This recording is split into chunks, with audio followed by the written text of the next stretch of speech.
మరి రాష్ట్రం వ్యాప్తంగా మేము ఎంక్వైరీ చేసిన దాన్ని బట్టి చూస్తే ఇంటర్వ్యూస్ లేకుండా మెరిట్ ప్రాతిపదికనే ఉద్యోగ నియామకాలు జరిగినట్టుగా మా దృష్టికి వచ్చింది. మరి ఖమ్మం జిల్లాలో మరి ఏమొచ్చిందో వీళ్ళకి మనకు తెలియదు. కానీ వీళ్ళు భిన్నంగా 16/6/2026 ఒక మెమో జారీ చేశారు డిఓ గారు. ఆయన జారీ చేసి ఈ విద్యార్హత కాదు మేము ఇంటర్వ్యూస్ పెడతామని చెప్పి ఇంటర్మీడియట్ దానికి 50% మార్కులు ఇవ్వాలని, అదేవిధంగా అడిషనల్ క్వాలిఫికేషన్స్ అంటే నేను చెప్పిన బీఈడి కానీ డిఈడి కానీ ఇంకా వొకేషనల్ కోర్సులో ఎవరైనా ఉంటే వాళ్ళకి 20 మార్కులు ఇవ్వాలని, ఇంటర్వ్యూస్లో 30 మార్కులు ఇవ్వాలని చెప్పి ఒక కొత్త నిబంధన పెట్టడం జరిగింది. ఇది రాష్ట్రంలో ఎక్కడ లేదు. ఈ ఇంటర్వ్యూస్ 30 మార్కులు పెట్టాలని చెప్పి ఏదైతుందో అందులోనే రాజకీయ ఒత్తిడులు పెద్ద ఎత్తున వచ్చి మరి ఎంబీఓస్ అందరి మీద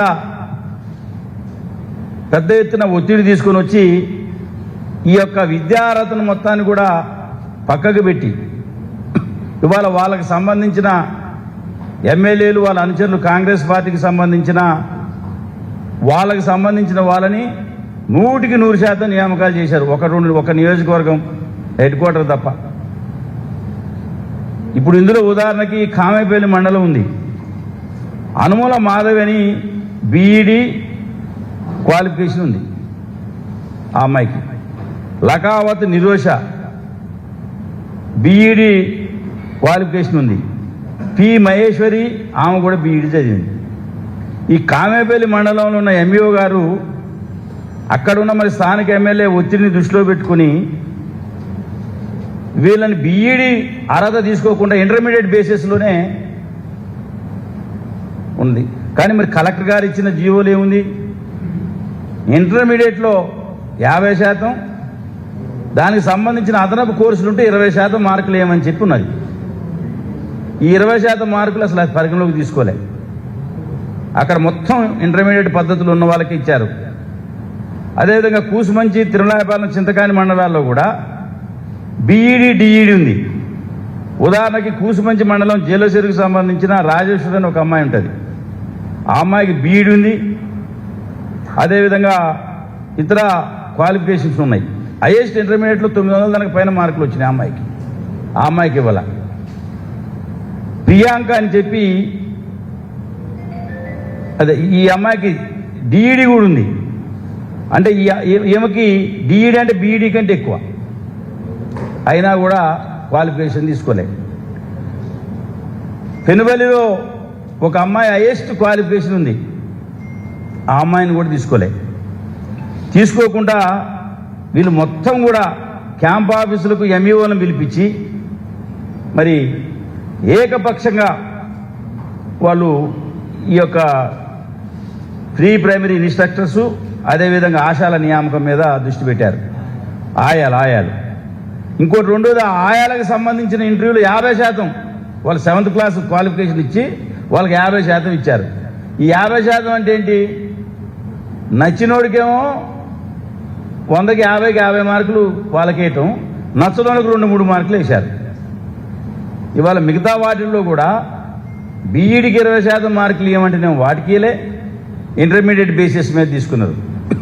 కొన్ని చోట్లనేమో వాళ్ళని నచ్చిన వాళ్ళని తీసుకున్నారు. పోనీ ఇంటర్వ్యూ అయినాక నోటీస్ బోర్డు మీద పెట్టారా, ఇగో మీ అభ్యర్థులకు ఇన్ని మార్కులు వచ్చినాయి, ఆ బోర్డు పెట్టారంటే ఎంబీఓలను అడిగితే ఎవరు పెట్టలే. అక్కడనే పెద్ద కుంభకోణం మొదలైంది. 114 పోస్టులకు 114 కూడా ప్రతిభను ఊరేశారు. ఇవాళ మరి ముఖ్యమంత్రి రేవంత్ రెడ్డి గారి దగ్గరనే విద్యాశాఖ ఉంది. ఆయన చెప్తాడు జన్జీలకు మేము ప్రాధాన్యత ఇస్తున్నాం, మంత్రి పదవి ఇవ్వాలా, 21 సంవత్సరాలకే పోటీ చేసి అలా తీయాలని పెద్ద పెద్ద డైలాగులు చెప్తున్నాడు. మరి నీ శాఖ ఇది విద్యాశాఖ, నిరుద్యోగ యువకుల యొక్క ప్రతిభని పాతరేసి వాళ్ళ గొంతుని నీ పార్టీకి సంబంధించిన మీ చుట్టూ తిరిగే ఆ కుటుంబ సభ్యులకు ఎంఈఓల మీద ఒత్తిడి తీసుకొచ్చి మరి 114 పోస్టులో కూడా ఎక్కడ కూడా మీరు ఈ రకంగా వేయకుండా మీరు ఎందుకు చేశారని చెప్పి మేము అడుగుతున్నాం. జిల్లా కలెక్టర్ గారు కూడా బాధ్యత వహించాలి. ఎందుకంటే మరి డిఓ గారు చేస్తుంటే మరి మీరు కూడా జిల్లా ఉన్నతాధికారిగా మీరు ఎందుకని ఈ సమస్య మీద మీరు దృష్టి పెట్టలేదు? ఇంత పెద్ద ఎత్తున అవకతవకలు జరిగి చాలామంది పత్రికలో కథనాలు వచ్చినాయి, కొంతమంది ధర్నా కూడా చేశారు కూసుమంచికెళ్ళో తిరుమలాయపాలెంకెళ్ళో. మీరు ఎక్కడ కూడా ఈ రకమైన ఒక పరిస్థితి మరి చూడకుండా, మెరిట్ లిస్టుని ప్రకటించకుండా, యాక్చువల్గా ఉద్యోగాల నియామకాలు జరిగినప్పుడు ఇవాళ గురుకుల పాఠశాలలో సీట్లు కావాలంటే ఇంటర్మీడియట్లో నోటీస్ బోర్డు పెడుతున్నారు. ఇగో 10th క్లాసులో ఈ హైయెస్ట్ మార్కులు వచ్చిన వాళ్ళకే మేము ఇంటర్మీడియట్లో సీట్లు ఇస్తున్నామని గురుకుల పాఠశాల నియామకంలోనే అంత జాగ్రత్త తీసుకునే పరిస్థితుల్లో మీరు 114 పోస్టులకు ఉద్యోగాలు ఇచ్చే మీరు మరి ఎందుకని మీరు ఆ లిస్టు పెట్టలే? అందుకనే మీరు ఏ మండలంలో ఎంతమంది అభ్యర్థులు దరఖాస్తు చేసుకున్నారు ఆ లిస్టు బహిరంగపరచాలి. ఎవరికి ఎన్ని మార్కులు వచ్చినాయి, ఎవరికి అదనపు క్వాలిఫికేషన్ ఉంది, మీ ఇంటర్వ్యూలో ఎన్ని మార్కులు చేశారో ఆ లిస్టుని బహిరంగపరచాలని జిల్లా కలెక్టర్ గారిని మేము డిమాండ్ చేస్తున్నాం. బహుశా ఇది రాష్ట్ర వ్యాప్తంగా కూడా మరి కొన్ని జిల్లాలు ఎట్లా జరిగిందో మాకు తెలియదు. ఇది నిరుద్యోగ యువకులు పాపం ఎవరైతే ఏ ఉద్యోగం లేక ఏ ఆధారం లేక దీనికి సంబంధించి నాకున్న సమాచారం 1400 మంది పైన అప్లై చేశారని ఈ 114 పోస్టులకే. ఇంతమంది అప్లై చేస్తే మీరు ఎంతో జాగ్రత్తగా వ్యవహరించాల్సిన మీరు ఏకపక్షంగా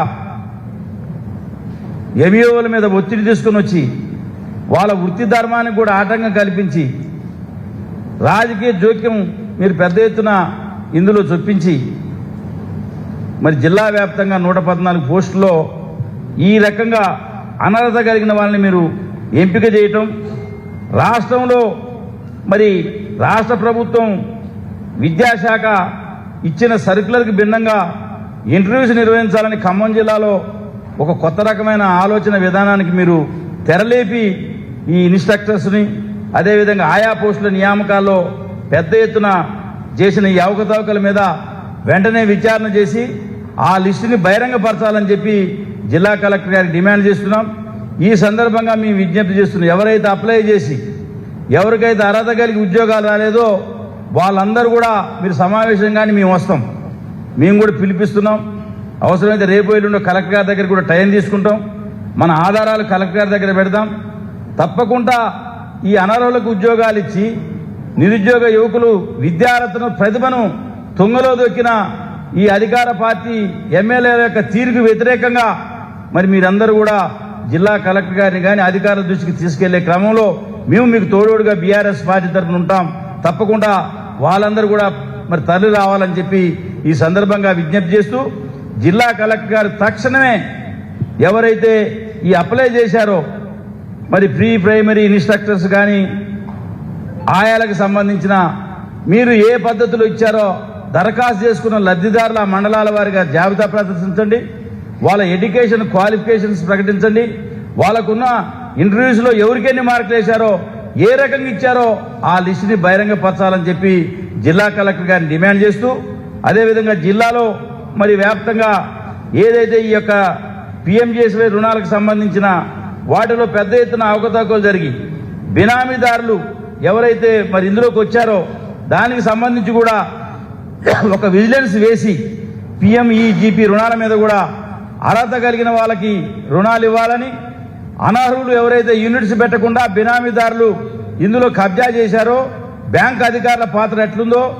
ఇండస్ట్రియల్ డిపార్ట్మెంట్ పాత్ర ఎట్లుందో, ఖాదీకి సంబంధించిన డిపార్ట్మెంట్ అధికారుల పాత్రతో తేల్చి నిజమైన లబ్ధిదారులకు పక్కదారి పట్టకుండా ఈ స్కీమ్ యొక్క ఉద్దేశాన్ని నెరవేర్చే దానికోసం వెంటనే చర్యలు తీసుకోవాలని ఈ 2 అంశాల మీద తక్షణమే స్పందించాలని జిల్లా కలెక్టర్ గారిని డిమాండ్ చేస్తున్నాం.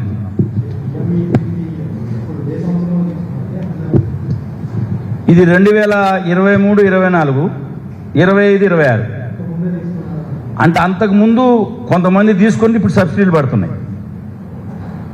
ఎవడన్నా కానీ పార్టీలకు అతీతంగా ఎవరు చేసినా యూనిటీ లేకుండా నిజమైన లబ్ధిదారు కాకుండా బినామీదారులు ఎవరైతే ఉన్నారో వాళ్ళ మీద చర్యలు తీసుకోవాలి. ఇది పార్టీలకు అతీతంగా ఈ అవకతవకలు ఎవడైనా ఉండొచ్చు, మేము డిమాండ్ చేస్తున్న బీఆర్ఎస్ పార్టీ తరఫున. ఇంకా ఇప్పుడు సత్తుపల్లి నియోజకవర్గంలో మర్లపాడు బ్రాంచ్లో ఇంకా 70 మంది అప్లికేషన్స్ ఉన్నాయి బినామీదారులకి. ఈ పత్రికలో ఈ కథనాలు రాగానే బ్యాంకు మేనేజర్లు ఆ లిస్టు బహిరంగపరచకుండా అప్లై చేసిన ఫామ్స్ అంతా పక్కదారి పట్టించారు. అందుకనే ఎవరు చేసినా ఏ రూపంలో ఉన్నా ఈ అవినీతిని మేము సమర్థించేది లేదు, ఈ అక్రమాలను సమర్థించేది లేదు.